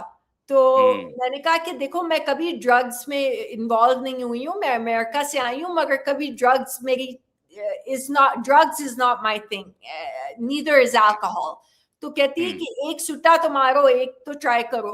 तो मैंने उसको हम्म। खुश करने के लिए ऐसे ही एक सुट्टा मार के प्रिटेंड किया कि जैसे मैंने सुट्टा मारा है, जो भी है। तो हम्म। उसके अलावा मगर मैंने पार्टियों में शराब बहुत देखी, मगर ड्रग्स कभी नहीं देखे। तो वो अंतर बहुत अब के इस जनरेशन में मैंने हम्म। पढ़ा है और सुना है कि अब वो बहुत कॉमन हो गया है, ड्रग यूसेज इंडिया में, बॉलीवुड में और इंडिया में ऑल ओवर। सोमी, जब दिव्या का डेथ हुआ उसके बाद जाहिर है आपको डर भी लग रहा होगा, घबरा भी रही होंगी आप कि अगर दिव्या का डेथ हो सकता है, कि पता नहीं ये लोग किस प्रकार के लोग हैं। आपको डर लगा था? क्योंकि इसके बाद मैं सीरीज ऑफ डेथ की बात करने वाला हूँ, जिया खान की करने वाला हूँ, परवीन बॉबी की बात करने वाला हूँ, और जी जिया खान के बाद सुशांत की बात करने वाला हूँ, एक जी दिशा लड़की है उसकी बात करने वाला हूँ। जी आपकी जानकारी के लिए मैं बताऊं कि मैं दिशा और सुशांत के मुकदमे को, हमारे मित्र, हमारी टीम मुंबई में लड़ रहे हैं, और पिछले 3 साल से, 2 ढाई साल से हम लोग लड़ रहे हैं उस मुकदमे को, और हम लोग बिल्कुल फाइनल स्टेज पर हैं, जहां अब लास्ट 1-2 हियरिंग में ये केस ओपन हो जाएगा और दोबारा एफआईआर रजिस्टर होगा। तो मैं ये जानना चाह रहा हूं कि दिव्या की मौत के बाद जब जिया खान का मौत हुआ या श्रीदेवी की जो मौत हुई, इसने आपको कहीं से हिलाया कि ये सामान्य मौत नहीं है, there is some foul play, ever you thought? देखिए, मुझे दिव्या ने जो बताया वो थोड़ा सा उसने मुझे इंफॉर्मेशन दी, मेरी आधे सर में घुसी आधी नहीं, मैं छोटी उम्र की थी, मगर मुझे ये पता था कि मेरा प्रोटेक्टर जो है वो ऐसा इतना पावरफुल है कि मुझे कोई कभी भी, ये तरह आखिरी के नहीं। लोग जो हैं मुझे छू नहीं सकते। तो मुझे डर नहीं था बिल्कुल। हालांकि वो फोन कॉल भी आने के बाद मुझे डर नहीं था, क्योंकि सलमान ने कहा तुम फिक्र नहीं करो, कोई तुम्हारा बाल भी बाका नहीं कर सकता, मैं तुम्हारा प्रोटेक्टर हूं, मैं तुम्हें प्रोटेक्ट करूंगा। तो मुझे राइट। कभी कोई डर नहीं था। अच्छा, बात करना चाहेंगे आप जिया खान की। तो जिया खान का ये है कि वो प्रेग्नेंट थी जब उन्होंने अलेजिडली सुसाइड कमिट की थी। अलेजिडली, असलियत क्या है वो तो भगवान जानते हैं, और या जब इंसाफ मिलेगा तब पता चलेगा। तो उनके बॉयफ्रेंड थे सूरज पंचोली, वो गए सलमान के पास एडवाइस मांगने कि मैं क्या करूं। उसके थोड़े दिन बाद जिया खान ने सुसाइड कमिट कर ली। तो सलमान जो है, उनको मैं एक लेबल करार देती हूँ, उसका नाम है फिक्सर। कोई भी प्रॉब्लम होता है तो सलमान के पास लोग जाते हैं, क्योंकि सलमान फिक्सर है। उनके कॉन्टैक्ट्स ऐसे हैं कि वो, आपने जितना भी बुरा काम किया हो वो आपको उससे निकाल लेंगे। तो उनमें इतनी ताकत है और इतना पावर है। आप बहुत जबरदस्त बात बोल रही हैं। आप इशारा कर रही हैं कि सूरज पंचोली ने सलमान की मदद ली जिया इशू से खुद को बाहर निकालने के लिए, और उसके बाद ही जब वो प्रेग्नेंट थी तो जिया की सुसाइड की खबर आ गई। हाँ, मगर मैं ये नहीं कह रही कि सलमान या सूरज ने उसका मर्डर किया है, मुझे नहीं पता है, मगर मैं ये कह रही हूँ कि सूरज पंचोली नहीं, जो ये है। पूरी दुनिया जानती है, पूरी दुनिया जानती है कि सलमान ने सूरज पंचोली को बचाने के लिए सीबीआई इन्वेस्टिगेशन को भी इन्फ्लुएंस किया और कोर्ट को भी इन्फ्लुएंस किया। और अब तो फर्स्ट हैंड आपका इंफॉर्मेशन ये बतला रहा है कि जिस प्रकार से सीआईडी ऑफिसर को उसने ट्रांसफर करवाया, जहां सीमेंट का छत भी नहीं था, जी तो ऐसी परिस्थिति तो ये, hence it is proved now, hence it is proved that whatever you are indicating, this is true. The Salman has a greater influence and he can fix any problem. fix any problem and he can destroy any human being. आप पंगा ले सलमान के साथ तो मैं जीती जाती गवाह विटनेस बैठी हूं आपके सामने कि उन्होंने क्या क्या मेरे साथ किया है 2020 से लेके आज तक, अभी तक। अमेरिका में मैं रहते हुए उन्होंने इंडिया से क्या क्या किया है मेरे साथ। आज भी कर रहे हैं वो आपके साथ? आज भी। क्या कर रहे हैं? आपको धमकी दे रहे हैं? आपके काम को डिस्टर्ब कर रहे हैं? आपको डेथ थ्रेट भी आता है? आपको जान से मारने की भी धमकी आती है? नहीं, ये आज तक बस यही नौबत एक कमी रह गई है, उसके अलावा तो और कुछ भी नहीं छोड़ा उन्होंने। मेरा 2020 शो हॉलीवुड में फाइट और फ्लाइट डिस्कवरी प्लस और अमेजॉन प्राइम पे एक शो आया था नो मोर टीयर्स के ऊपर। उसमें 10 विक्टिम्स थे, एक विक्टिम मैं थी। दूसरे एपिसोड में उन्होंने पूछा कि कभी तुम्हें फिजिकली सेक्सुअली वर्बली अब्यूज किया गया है? तो मैंने कहा जहां एक बॉलीवुड एक्टर जिनको मैंने डेट किया था 8 साल तक, उन्होंने मुझे अब्यूज किया है। तो उन्होंने मेरा शो बैन करवा दिया। ट्रम्प जो प्रेसिडेंट, ट्रम्प के जो वकील हैं जिन्होंने स्टॉर्मी डैनियल्स पॉर्न स्टार के लिए उनके खिलाफ उनको रिप्रेजेंट किया था ट्रम्प को, उस वकील ने डिस्कवरी प्लस को और मुझे एक सीज और डिसिस्ट का थ्रेटनिंग लेटर भेजा। सलमान ने उनको हायर किया और वो कोई सस्ते वकील नहीं है, कोई $1 मिलियन लेते हैं वो अपनी रिटेनर, उनकी जो फीस है। तो उनको हायर किया और मेरा शो बैन करवा दिया। और वो शो 3 साल का सीजन था, वो सिर्फ 2 महीने शो एयर हुआ। उसके बाद उन्होंने मुझे क्रिएटिव आर्टिस्ट एजेंसी से उन्होंने मुझे ब्लैकलिस्ट कर दिया। वो क्वान, आप जानते हैं Kwan agency? Yes, I know. CAA और क्वान पार्टनर्स हैं। सलमान ने सोमी अली का नाम ब्लैकलिस्ट कर दिया कि ये कभी हॉलीवुड में काम नहीं कर सकती। मुझे उनके पास से ईमेल आया, हमें कभी ईमेल नहीं करना, हम आपकी रील्स हमने खोली नहीं है और ना ही हम कभी आपको रिप्रेजेंट करेंगे। आज तक कभी जिंदगी भर हमें ईमेल नहीं करिएगा। मैं उनके खिलाफ लॉसूट करने वाली हूँ, CAA के खिलाफ, और ये सलमान का किया धरा है। अच्छा, मेरा शो बैंड कर दिया। उसके बाद सलमान ने मेरे NGO का सत्यानाश कर दिया। जितने भी इंडियन डोनर्स हैं उन्होंने मुझे हमारे NGO को डोनेशन देना बंद कर दिया। और बहुत दुख की बात यह है कि ज्यादा से ज्यादा जिन लोगों की हमने जाने बचाई हैं वो इंडिया से यहाँ लाके बच्चियां जो हैं बेची जाती हैं और लड़के बेचे जाते हैं ह्यूमन सेक्स ट्रैफिकिंग में। तो उन्होंने अपने Salman is the part and parcel of human sex trafficking. Is it true? ये मैंने आज तक नहीं सुना। नहीं, ये इसके मैं बिल्कुल, जो सच है मैं वो सच बोलूंगी, मगर ये गलत बात है, ये नहीं। अच्छा, बिकॉज यू वर टेलिंग कि क्या ह्यूमन सेक्स रैकेटिंग जो चल रही है NGO है, जो मेरी NGO मैं आप आ रहा हूँ।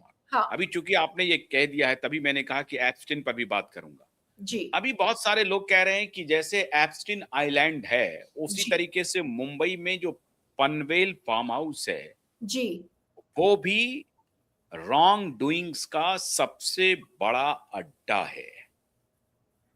Is it true? ये मैंने आज तक नहीं सुना। मैं वहां फार्म हाउस पे मैं बहुत जाती थी जब शुरू में उन्होंने लिया था। मैंने और सलमान जी ने तो उसको, हम लोगों ने पूरा डिजाइन किया है, बंगला बनाया है वहां पे हम लोगों ने। तो अब क्या उसकी लेकिन आपके नोटिस में नहीं है कि वहां पर कोई गलत काम हो रहा है? कभी भी नहीं। मैंने आज तक कोई बुराई वहां उस फार्म हाउस में नहीं देखी, कभी भी नहीं। लेकिन ये जो आपने कहा कि ये जो ह्यूमन ट्रैफिकिंग की बात हो रही है, इसका बॉलीवुड से कोई कनेक्शन है?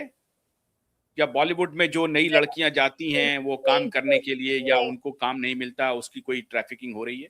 नहीं, जिन लड़कियों को, बच्चियों को और लड़कों को मैंने बचाया है वो गांव से लाए जाते हैं, उनको यहाँ बेचा जाता है $1000 में और उनको हम बचाते हैं। मैं FBI के साथ काम करती हूँ, उनको हम बचाते हैं। तो सलमान ने जो है इंडियन लोगों को कह दिया है कि इसके NGO को डोनेशन मत दो, इसको सपोर्ट मत करो। और बॉलीवुड में सारी मेरी दोस्तें रवीना, तब्बू, मनीषा, सबको लेके, चंकी पांडे, सुनील शेट्टी, संजय दत्त, मिथुन दा, सबको मना कर दिया और कह दिया कि इससे बात मत करो। मुझे बॉलीवुड में बॉयकॉट कर दिया, हॉलीवुड में बॉयकॉट कर दिया, और वो अभी तक यही कर रहे हैं, अभी तक मेरे पीछे पड़े हुए हैं। अभी आपकी रवीना से या मिथुन दास से, इनसे किसी से बात होती है आपकी? कोई बात ही नहीं करता। मैंने कोशिश की, मैंने डिंगी को 3 बार टेक्स्ट किया, डिंगी अमृता सिंह, सैफ की जो पहली पत्नी थी। उनका जवाब नहीं आया। अच्छा, मैंने मनीषा से बात की, तो मनीषा ने कहा कि मैं अभी बात नहीं कर सकती हूँ। वो हीरा मंडी उनको संजय लीला बंसाली की फिल्म करने वाली थी। तो आप समझ सकते हैं, समझदार को इशारा काफी है। अच्छा, उसके बाद रवीना को मैंने एक वीडियो अपना पोस्ट किया, रियल सोमी अली इंस्टाग्राम पे, अपनी 21वीं सालगिरह जन्मदिन का। उसमें करण, मनीष मल्होत्रा, चंकी पांडे, सुनील, चीची मतलब गोविंदा, गुलशन ग्रोवर, सब लोग आए हुए हैं, रवीना टंडन आई हुई हैं, सब आए हुए। रवीना को मैंने टैग किया याद दिलाने के लिए कि मेरी 21वीं बर्थडे में आई थी। उसने मुझे अनटैग कर दिया, मैंने उसको ब्लॉक कर दिया, क्योंकि मैंने कहा अगर तुम मुझे अनटैग कर रही हो तो फिर हमारी दोस्ती का फिर क्या फायदा हुआ? जो 16 से आप 24 साल तक या 25 साल तक जो दोस्त बनाते हैं, वो तो सारी उम्र तक रहते हैं आपके दोस्त। और सुनील शेट्टी जो है वो सोहेल खान के दोस्त हैं, तो वो मुझसे कैसे बात कर सकते हैं?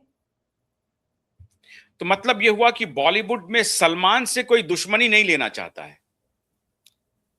अगर आप अपने आप को सुनील शेट्टी और रवीना टंडन और मनीषा कोइराला के पैरों में रखें, उनके जूतों में रखें, तो आपको सोमी अली से ज्यादा फायदा होगा या सलमान खान से ज्यादा फायदा होगा? आपको सोमी अली फिल्में दिलवाएगी या सलमान खान फिल्में दिलवाएगा?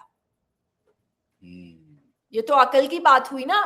सोमी अली मायामी में, फ्लोरिडा में तो सब लोग अकल से काम कर रहे हैं, सब लोग अकल से काम कर रहे हैं। हाँ, सब अपने मतलब से काम कर रहे हैं, अकल से नहीं। ये दुनिया मतलब की है। सबसे खतरनाक जो जानवर है वो इंसान है। हर इंसान अपने बारे में सोचता है, बाकी सब गए भाड़ में।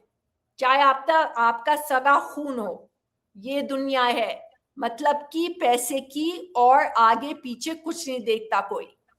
ये खरा सच है। ऐश्वर्या से कभी आपकी बात हुई? क्योंकि उसी दौरान उनका रिलेशन बढ़ने वाला था, जब आप मेरे ख्याल से 97 में, 97 में आप वापस चली गई, तो 97 98 में उसके बाद उनका रिलेशन। ऐश से मैं मिली थी एक ब्यूटी जजिंग कॉन्टेस्ट में, हम दोनों जज थे। तो मैं ऐश, जब हम निकले जजिंग कॉन्टेस्ट से, मैं उनके पास गई और मैंने कहा कि आप इतनी खूबसूरत हैं, इतनी खूबसूरत हैं कि आपको हिंदी फिल्मों में काम करना चाहिए। तो उन्होंने कहा, me? No, never. Bollywood films, Hindi films, no way, never. ऐसे करके ये बात खत्म हो गई। ये हमारी पहली और आखिरी मुलाकात थी। उसके बाद जब मुझे बैक प्रॉब्लम था, मैं घोड़े से गिर गई थी शूटिंग में, ये बुलंद की शूटिंग में घोड़े से गिर गई थी।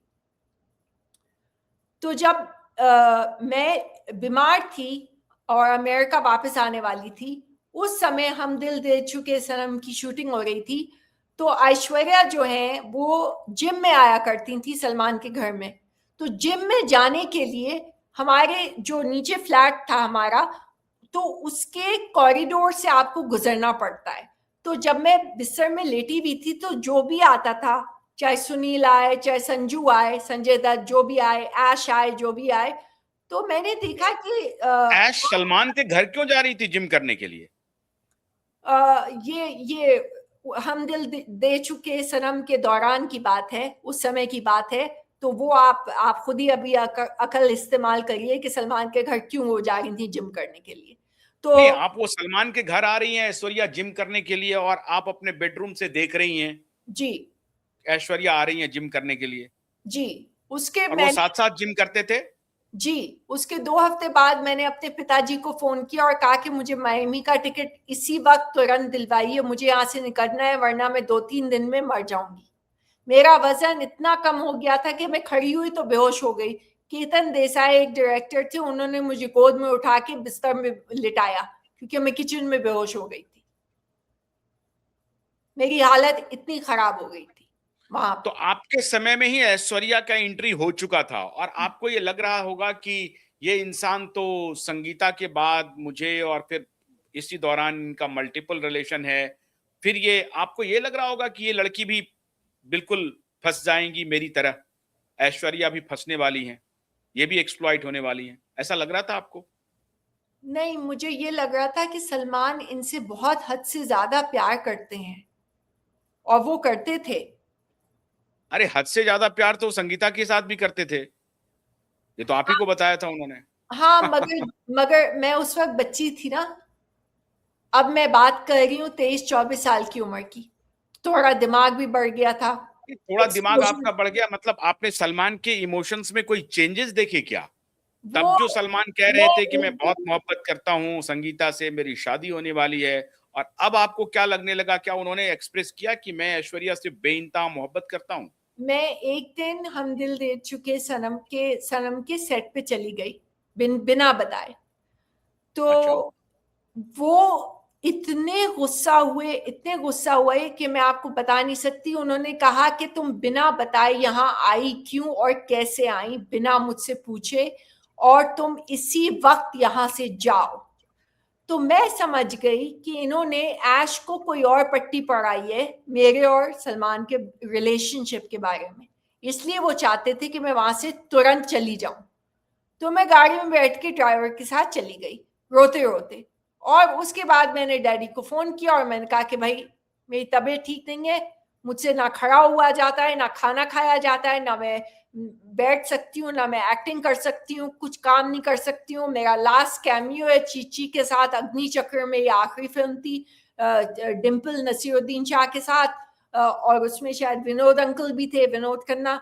और मैंने चीची के साथ कैमियो किया। दूसरे दिन में मायमी की फ्लाइट थी और मैं निकल आई बस। और उसके बाद सलमान और ऐश्वर्या का अफेयर जो है फुल फ्लेज, मतलब पूरी दुनिया को पता चल गया कि चल रहा है। तो जब पहली बार आपने नोटिस किया कि सलमान के घर, वो सलमान के घर से कितनी दूरी पर रहती थी जो जिम करने आती थी, या बहुत दूर था उनका बंगला?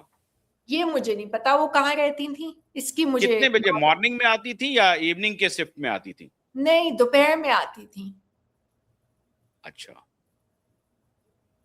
दोपहर में तो आती थी। दोनों साथ साथ और जिम करते थे? दोनों साथ जिम करते थे? जी, और संजू भी आते थे, सुनील भी आते थे, सोहेल भी वहां पे जाके जिम करते थे, और काफी लोग आते थे। काफी फिल्म स्टार्स आते थे उनके जिम में। और सलमान के जिम में? ऋतिक को तो राकेश रोशन जी ने ऋतिक को तो भेजा था ट्रेनिंग करने के लिए। सलमान ने ऋतिक को ट्रेन किया है, हमारे सामने ऋतिक ट्रेन हुआ है। मतलब सलमान का जो फिजिक था उससे प्रभावित हुए ऋतिक, और फिर ऋतिक ने सलमान को भी पीछे छोड़ दिया, फिजिक जो अपीयरेंस है अभी इस ऋतिक का। बिल्कुल, एब्सोल्युटली, वो तो ग्रीक गॉड है। हम्म। अच्छा, तो सलमान और ऐश्वर्या के बारे में आपका उतने तक का रिलेशन रहा, जो आपने अपनी आंखों से देखा, जिम तक जाने का जो बस। रिलेशनशिप था, हाँ, और इतने ही फिर देखा मैं आपने? समझ गई कि ये आदमी नहीं बदलने वाले हैं, और हम्म। ये हमेशा ऐसे ही करते रहेंगे। तो मैं अपना वक्त बर्बाद कर रही हूँ, और जिनको मैं बहुत प्यार करती थी उनके साथ भी फ्यूचर नहीं है। और मैंने पढ़ाई भी नहीं खत्म की है। मैं 9th स्टैंडर्ड में मैं छोड़ के पढ़ाई, मैंने वापस आके अपना हाई स्कूल खत्म किया, फिर बैचलर्स किया, फिर मास्टर्स किया, फिर अपना एनजीओ शुरू किया। 19 अभी साल जब से मैं पढ़ाई। सुशांत की मौत की खबर आपको मिली, तब आपको क्या लगा? अच्छा, एसएसआर के बारे में मैं आपको इतना बता दूं कि मुझे ये पता भी नहीं था कि वो कौन है, वो कब आए फिल्मों में और कब उनकी डेथ हुई। तो मुझे कुछ नहीं पता था। मुझे ये पता चला, प्रशांत जो मेरे पब्लिसिस्ट हैं उनकी तरफ से, उन्होंने मुझे बताया कि एसएसआर करके एक एक्टर हुआ करते थे और उनकी डेथ हो गई, और वो बहुत अच्छे एक्टर थे। उनकी फिल्में मैं प्रशांत से पूछती हूँ हमेशा कि मुझे अच्छी फिल्में रेकमेंड करो, मुझे मेन स्ट्रीम सिनेमा नहीं पसंद है, मुझे आर्ट फिल्म्स पसंद है। तो हम्म। जैसे डंकी हो या अर्थ हो, जब मैं हम्म। जो मम्मी की फेवरेट फिल्म है, जब मैं छोटी थी मम्मी देखती थी अर्थ। स्मिता पाटिल जी की हर फिल्म मुझे पसंद है। मंडी हो, बाजार हो, ऐसे टाइप की फिल्में बहुत पसंद है। तो प्रशांत ने मुझे एसएसआर के बारे में बताया था, मुझे उनके बारे में कुछ नहीं नॉलेज थी। फिर मैंने थोड़ा अच्छा। रिसर्च करने की कोशिश की, मगर मुझे समझ नहीं आया कि क्या हुआ एग्जैक्टली, क्या कौन है ये, क्या हुआ। मगर मैंने उनके रील्स देखे और मैंने कहा ये कितना इंटेलेक्चुअल लड़का है, कितना इंटेलिजेंट और कितना पढ़ा लिखा लड़का है ये। उनकी जब मैंने रील्स, उनकी बातें सुनी तो मैंने कहा, मैं साइकोलॉजी में मास्टर्स है, ब्रॉडकास्ट जर्नलिज्म में मास्टर्स है, मैंने सोचा ये तो मेरी लेवल के ऊपर इंटेलेक्चुअल लेवल पे बात कर रहे हैं ये लड़के। और फिर पता चला इनकी डेथ हो गई है। तो सोमी, जब आप, ठीक है, और इतनी ही जानकारी है आपको जी सुशांत के बारे में, जी, खैर मैं मैंने उस पर उनकी अभी आज नहीं तक पूछूंगा फिल्म ही नहीं हाँ, देखी, मुझे नहीं जब पता। आप वापस लौटी जी अमेरिका, जी फिर आपने अपनी जिंदगी को नए सिरे से शुरू किया। जी एक 9th स्टैंडर्ड को छोड़ करके आने वाली लड़की, फिर मास्टर्स किया, जी ब्रॉडकास्ट जर्नलिज्म में आपने मास्टर्स किया जो अभी आपने बताया, जी और अब एक एनजीओ चलाती हैं, नो मोर टीयर्स, जी हाँ एनएमटी, जी नो मोर टीयर्स। जी हाँ। अब ये नो मोर टीयर्स कैसे चलाती हैं आप, किसके लिए चलाती हैं, कौन आपको मदद करता है, what is your source of income, कैसे आपका चल रहा है, आर यू मैरिड देयर और नॉट? नहीं, what I am having information that you are not married there. मेरी शादी नहीं है, ना मेरे बच्चे हैं। मगर हम्म। नो मोर टीयर्स मैंने अपनी मास्टर्स खत्म करने के बाद 2007 में, मैं न्यूयॉर्क फिल्म स्कूल गई थी। मैंने वहाँ पे डॉक्यूमेंट्री फिल्म मेकिंग का कोर्स किया। वहाँ से वापस आके मैंने डॉक्यूमेंट्री बनाई।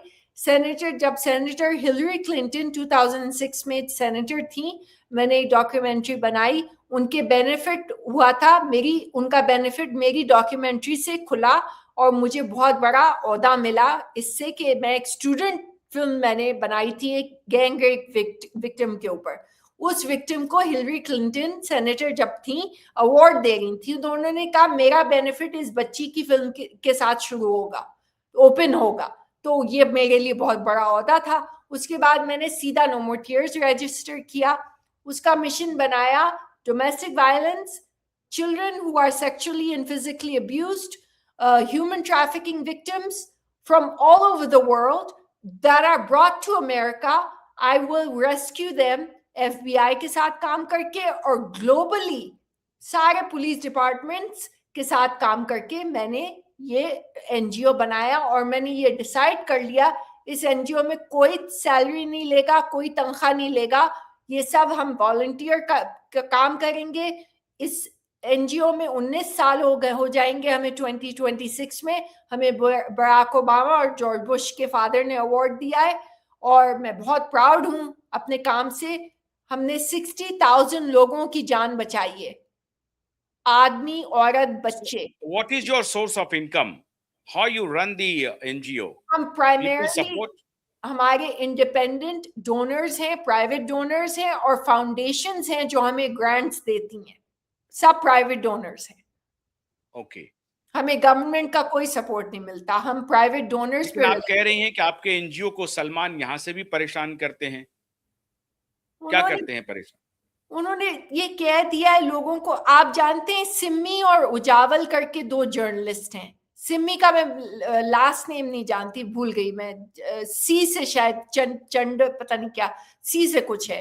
तो उन्होंने, सलमान ने उनको कह दिया, पैसे देके उनको बोला है कि ये एक वीडियो बनाओ कि ये मेंटली अनस्टेबल है, ये ड्रग्स करती है, अच्छा ये जो है इसको कैंसर है, इसने प्लास्टिक सर्जरी की है। अब मैं ये सोच रही हूँ कि एक इंसान पागल है, वो ड्रग्स पे है, वो अल्कोहल पे है, अच्छा वो मेंटली अनस्टेबल है, वो ड्रग्स भी करता है और उसने प्लास्टिक सर्जरी भी, ये सब एक साथ कैसे एक इंसान कर सकता है?